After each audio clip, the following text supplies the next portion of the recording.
Welcome back to AI tips and tricks. நம்ம வீடியோக்கு போகிறதுக்கு முன்னாடி ஒரு ஜென்ரல் இன்ஃபர்மேஷன் பார்த்துடலாம். இந்தியாவில் இருக்கிற ஆக்டிவ் இன்டர்நெட் யூசர்ஸில் 90% of the people AI use பண்ணுறாங்கன்னு சொன்னால் அவங்களால நம்ப முடியுதா? எஸ், இந்தியாவில் கரண்ட்டாக இன்டர்நெட் யூசர்ஸில் 90% ஆஃப் த பேர் ஏஐ யூஸ் பண்ணுறாங்க.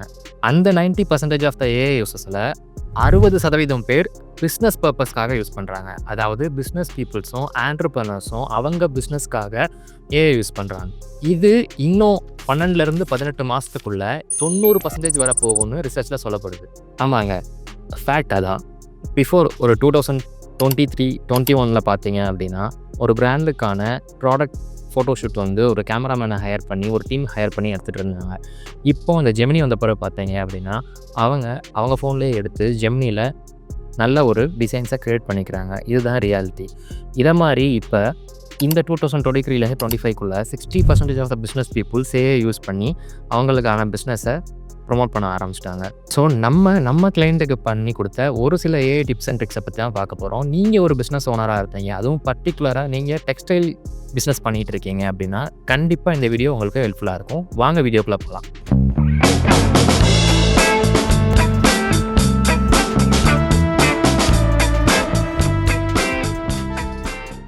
ஆமாங்க, நம்ம கிளைண்ட்டுக்கு பண்ணி கொடுத்த இந்த ஏஐ டிப்ஸ் அண்ட் ட்ரிக்ஸ் நீங்கள் ஒரு சின்ன போட்டிக் வச்சுருக்கீங்களா, இல்லை சாரீஸ் வாங்கி வீட்டிலே சேல்ஸ் பண்ணிகிட்டு இருக்கீங்களா, கண்டிப்பாக இது உங்களுக்கு ஹெல்ப்ஃபுல்லாக இருக்கும். ஸோ நம்ம என்ன பண்ணோம் அப்படின்னா நம்ம கிளைண்ட்டுக்கு அவங்களோட சாரீ இமேஜஸை நம்ம ஃபோட்டோஸ் எடுத்துக்கிட்டோம். இப்போ பார்த்தீங்க அப்படின்னா அவங்களோட இ-காமர்ஸ் வெப்சைட்டாக இருக்கட்டும், இல்லை இன்ஸ்டாகிராமில் போடக்கூட போஸ்ட்டாக இருக்கட்டும், ஒவ்வொரு தடவையும் ஒரு மாடலை ஹையர் பண்ணி அவங்களாம் ஃபோட்டோ ஷூட் பண்ண முடியுமா அப்படின்னு கேட்டிங்கன்னா கொஸ்டின் மார்க் தான். ஸோ இந்த ஜெமினி வந்ததுக்கப்புறம் அந்த ப்ராப்ளத்துக்கு நமக்கு ஒரு சொல்யூஷன் கிடச்சிது. அதுதான் இந்த ப்ராம்ப்ட். ஸோ இப்போ நம்ம ஃபஸ்ட்டு சாரீஸ் பார்க்கலாம். இப்போ நம்ம கிளைண்ட்டுக்கு சூஸ் பண்ணி ஃபோட்டோஸ் எடுத்துக்கிட்ட அந்த சாரீஸ் எடுத்துக்கலாம். ஸோ இப்போ எடுத்துட்டேன். ஸோ இந்த சாரீஸை நம்ம இப்போ ஜெமினியில் அப்லோட் பண்ணிக்கலாம். ஸோ அப்லோட் பண்ணியாச்சு. இப்போ நம்ம டிசைன் பண்ணி வச்ச இந்த ப்ராம்ப்டை நம்ம இப்போ இது கீழே கொடுத்துடலாம். ஸோ கொடுத்துட்டோம். ஒரு 2 நிமிஷம் ஜென்ரேட் ஆயிரும். சாரீஸோட டிசைனை ஒரு தனி ஃபோட்டோ எடுத்துக்கணும். அண்ட் பல்லுவை ஒரு தனி ஃபோட்டோவாக எடுத்துக்கோங்க. அண்ட் ப்ளவுஸை ஒரு தனி ஃபோட்டோவாக எடுத்துக்கோங்க. க்ரியேட் பண்ண இந்த ப்ராம்ப்டோட எந்த ஆர்டரில் நீங்கள் இமேஜஸ் அப்லோட் பண்ணுறீங்களோ அந்த ஆர்டரில் கீழே டைப் பண்ணிக்கோங்க. டைப் பண்ணிவிட்டு இப்போ நீங்கள் ப்ராம்ப்ட் என்டர் கொடுத்தீங்க அப்படின்னா உங்களுக்கு நீங்கள் கேட்ட மாதிரி ஒரு மாடல் ஜென்ரேட் ஆயிரும். சோசியல் மீடியாக்கோ இல்லை இ-காமர்ஸ் வெப்சைட்டுக்கோ நீங்கள் யூஸ் பண்ணிக்கலாம். அதே மாதிரி நம்ம இன்னொரு கிளைண்ட்டுக்கு அவங்க ஒரு மென் ஷாப் வச்சுருக்காங்க, அவங்களுக்கு பண்ண ஒர்க் எங்கே பார்க்கலாம். எந்த இமேஜஸ் ஜென்ரேட் பண்ண போகிறோமோ அதுக்கான ஃபோட்டோஸை நம்ம ஃபஸ்ட்டு எடுத்துக்கிட்டோம். ஸோ இப்போது ஒரு பீச் ஃபேண்டும் ஒரு கிரே கலர் ஷர்ட்டும் எடுத்துக்கிட்டோம்னு வைங்களேன். ஸோ இதே மாதிரி நம்ம ஒரு குரூப் ஆஃப் ஃபோட்டோஸ் எடுத்திருந்தோம். இந்த ஃபோட்டோஸ்க்கு நம்ம இமேஜ் ஜென்ரேட் பண்ணணும்.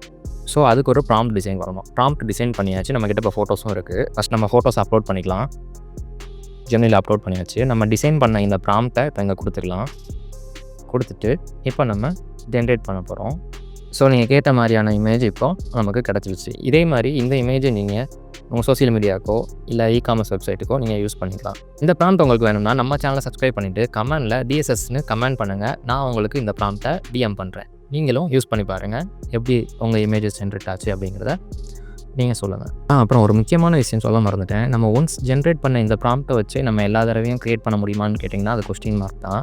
ஏன்னா ஒவ்வொரு சாரியோட யூனிக்னஸை பொறுத்தும் நம்ம ப்ராம்ப்டை ரீடிசைன் பண்ணணும். இப்போ பாய்ஸ்க்கு எடுத்துக்கிட்டிங்கன்னா அந்த கலெக்ஷன்ஸை பொறுத்து நம்ம ப்ராம்ப்டை ரீடிசைன் பண்ணணும். ஸோ இந்த ப்ராம்ப்ட் ரீடிசைன் அப்படிங்கிறது நமக்கு ஒவ்வொரு தடவையும் நமக்கு தேவைப்படும். அது எப்படி பண்ணலாம் அப்படிங்கிறத நம்ம நெக்ஸ்ட் வீடியோவில் பார்க்கலாம்.